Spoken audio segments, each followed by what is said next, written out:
We'll be talking about only the cons. First of all, the price of this device at launch is around 51,000 rupees, that is around 850 USD, which is I think overpriced for the category and other players in the market.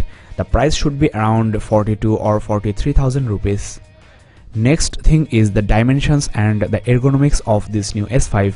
I have here the S4, which is much more compact, much more beautiful, and especially the bezel around the display is quite narrow on the S4.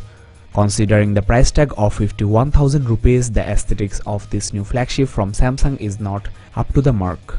The display of S5 is only 2.5mm bigger than that of S4, but the phone is longer by 5.4mm, wider by 2.6 and thicker by 0.2mm. I also want to mention that the display resolution on both of these smartphones are exactly same, and the price of S4 at this moment in India is around 27,000 rupees, that is half the price of S5. One-handed operation on the S4 is excellent. You can easily reach all the parts, but on the S5 you have to put some effort to reach all the parts. If you have a medium-sized hand like me, then you may find this S5 quite uncomfortable to use with one hand.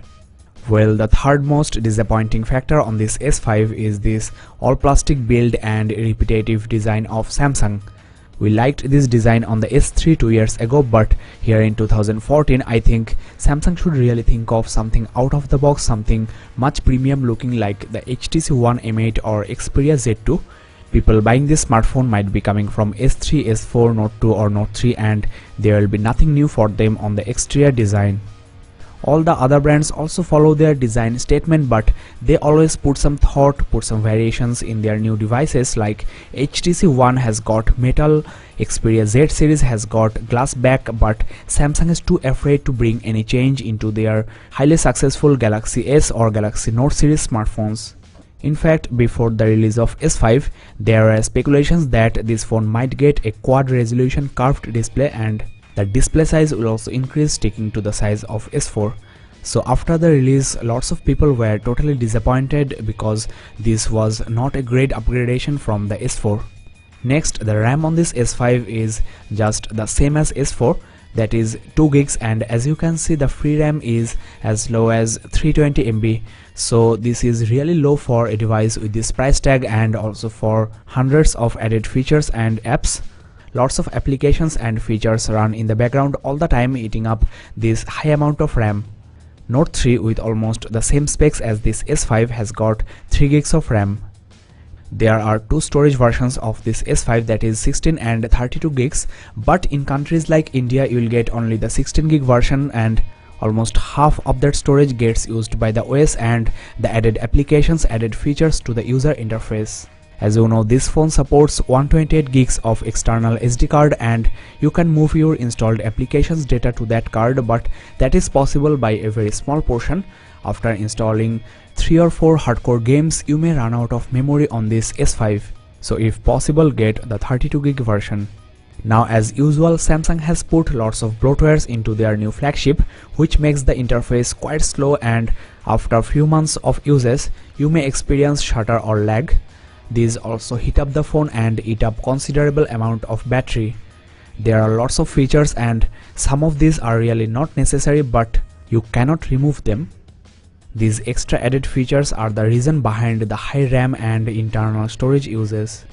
As a result, this TouchWiz user interface is noticeably slow compared to iPhone 5s or Google Nexus devices. Another annoying thing Samsung has done on this S5 is they have added some third-party applications and games which are quite unnecessary. These eats up lots of internal storage, and you have to deal with this all the time unless you remove them by rooting this device. Samsung has brought few changes to the interface, and you will get this new settings menu, which I have found quite confusing. There are repetitions, and you will also get much less control over few areas like on the motion and gesture control settings. The good news is you can get back the original look from the menu settings. The TouchWiz user interface has also become quite mixed up, because in few areas you will get modern flat metro style design like on this notification panel and also on the app switcher.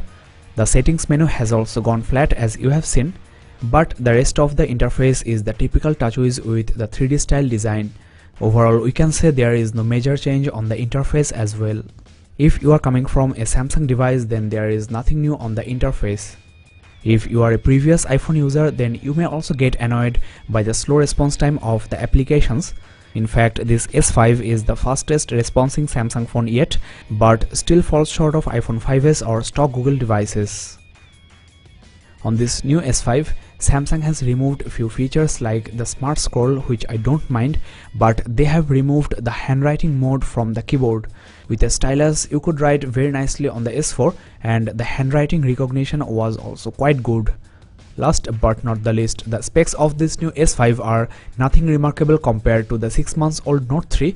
In fact, the new Snapdragon 801 chipset is almost similar to the Snapdragon 800 on the Note 3, and the speed has been increased from 2.3 GHz to 2.5 GHz. Otherwise, both sport the same Crate 400 processor and Adreno 330 GPU. The benchmark results of this new S5 are also almost similar to Note 3's. So there is no meaning of getting this S5 instead of Note 3 because you are getting larger display, versatile S Pen and also 3 gigs of RAM. The extra added features to this S5 are this heart rate monitor and the fingerprint sensor at the front. It is also IP67 certified, water and dust resistant. Apart from this, Note 3 is a better phone to buy, especially because of the S Pen, and as you know, the price is also around 15% less than this S5. If you want a compact phone, then only get this S5. In fact, considering the present price of S4, which is around 27,000 rupees, it